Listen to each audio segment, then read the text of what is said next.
एक लंबे समय पहले तुम्बुरु नदी किनारे तर्कशिला नामक एक राज्य था। वहाँ अलग प्रकार के आलू रहते थे। उनमें से सुंदर और कोमली नामक पति पत्नी के 3 बच्चे थे, जुन्नू, मुन्नी और बन्नी। एक दिन बन्नी उसकी बड़ी बहन मुन्नी के पास जाकर, दीदी, कल रात जोर से बारिश आई थी ना, बहुत सारा पानी भी आया, वो पानी कहाँ चला गया? ऐसे पूछता है। ये सुनकर मुन्नी, अरे बाप रे, इसने शुरू कर दिया इसके उटपटांग सवाल। और क्योंकि वो उसका जवाब नहीं दे पाई, वो किसी के बुलाने का नाटक करके, हाँ माँ, अभी आई, कहकर चली जाती है। तब बन्नी जुन्नू के पास जाकर, भैया, वो कल रात करके वही सवाल पूछता है। तब जुन्नू, अरे इतना आसान सा सवाल, कुछ नहीं बनी, वो सारा पानी धरती के अंदर चले जाता है। ऐसे वो उसके प्रश्न का जवाब देता है। तो फिर धरती के अंदर बहुत सारा पानी है क्या? हाँ, हम जो भी पानी हर रोज उपयोग करते हैं वो सब धरती में ही रहता है। ओह, तो फिर एक दिन क्या धरती पानी से भरकर बलून की तरह फट जाएगा क्या? ऐसे वो भोला बच्चा कहता है। ऐसा नहीं फटता है, हमारा धरती बहुत मजबूत और ताकतवर है। जितना भी मजबूत क्यों ना हो, एक ना एक दिन तो उसे फटना ही होगा ना। अरे रे, हमारे धरती का आसमान से एक कनेक्शन होता है। जब भी धरती पे पानी बहुत ज्यादा हो जाता है ना, वो आसमान के बादलों में भरकर बारिश की तरह बरसता है। ओह, ये है बात, ये तो बहुत प्यारा सेटिंग है। ऐसे कहता है। वो जुन्नू की तरह उस प्रश्न से नहीं भागता है, उसके बजाय उसको अच्छे से उसकी भाषा में समझाकर उसके छोटे भाई का बहुत अच्छा ख्याल रखता है। बन्नी का उम्र सबसे भले ही कम क्यों न हो, वो सबसे ज्यादा तेज था।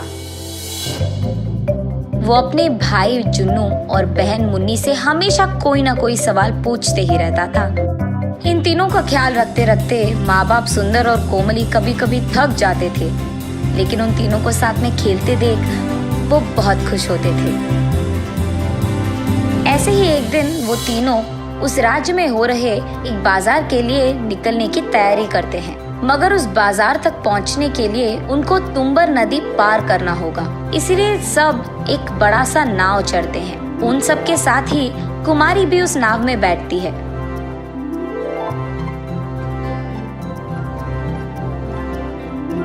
जब वो नाव में जा रहे थे, बन्नी को देख कुमारी ऐसे कहती है, आपका बेटा बहुत प्यारा है जी, क्या आप मुझे ये बच्चा दे दोगे? मैं उसको बड़ा करूंगी। ये सुनकर सुंदर और कोमली चौंक जाते हैं। हाँ, ये कैसा प्रश्न था?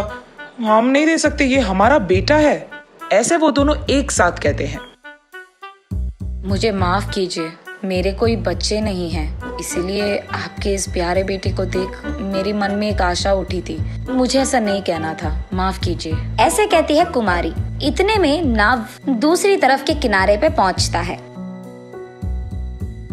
तब सुंदर और कोमली उनके अपने बच्चों को लेकर बाजार जाते हैं। सारे चीजों को खरीदने के बाद अचानक बन्नी दिखाई नहीं देता है और वो चारों बहुत परेशान होते हैं। उनके परिवार में एक एक सदस्य एक एक दिशा में जाकर बन्नी को ढूंढने लगते हैं, लेकिन बन्नी कहीं नहीं दिखाई देता है। ठीक तभी सुंदर और कोमली को उनके साथ नाव में आए कुमारी की याद आती है। तुरंत वो कुमारी को ढूंढने लग जाते हैं। एक जगह कुमारी अपना काम करते हुए दिखाई देती है। वहाँ जाकर सुंदर और कोमली ऐसे कहते हैं, हमारा बेटा कहाँ है? बोलो, कहाँ छुपा दिया तुमने? बोलो। ऐसे कहते हैं। ये देख कुमारी आश्चर्यचकित होती है। हाँ, मैं तुम्हारे बेटे को कहाँ छुपाऊंगी? क्या बात कर रहे हो तुम दोनों? नाटक मत करो। अभी नाव में तुम कह रही थी तुम्हारा बच्चा दे दो, मैं बड़ा करूंगी। हाँ, मैंने कहा था। तो तुमने हमारे बेटे को हमसे चुरा लिया? कह दो, कहाँ है मेरा बेटा? ऐसे जोर जोर से रोते हुए उसे पूछते हैं। अरे रे, तुम्हारा बच्चा मेरे पास नहीं है, मैं ऐसी लड़की नहीं हूँ, ऐसे कहती है कुमारी। ये सब दूर से राजा के भट देख रहे थे, इसलिए उन सबको राज दरबार लेकर जाते हैं। दोनों तरफ सुनकर वहाँ का राजा पुलकेशी, इस औरत को 2 दिन गिरफ्तार करके जेल में डाल दो।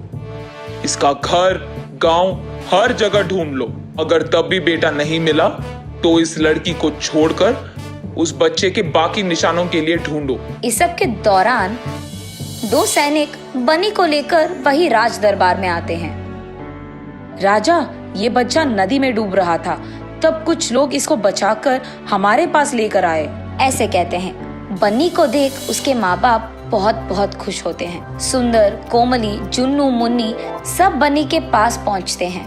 तब सुंदरी, देखा प्रभु आपने, मैंने कोई गलती नहीं की, मुझ पे झूठा इल्जाम लगाया गया था। तब राजा, उस बच्चे को इधर लेकर आओ।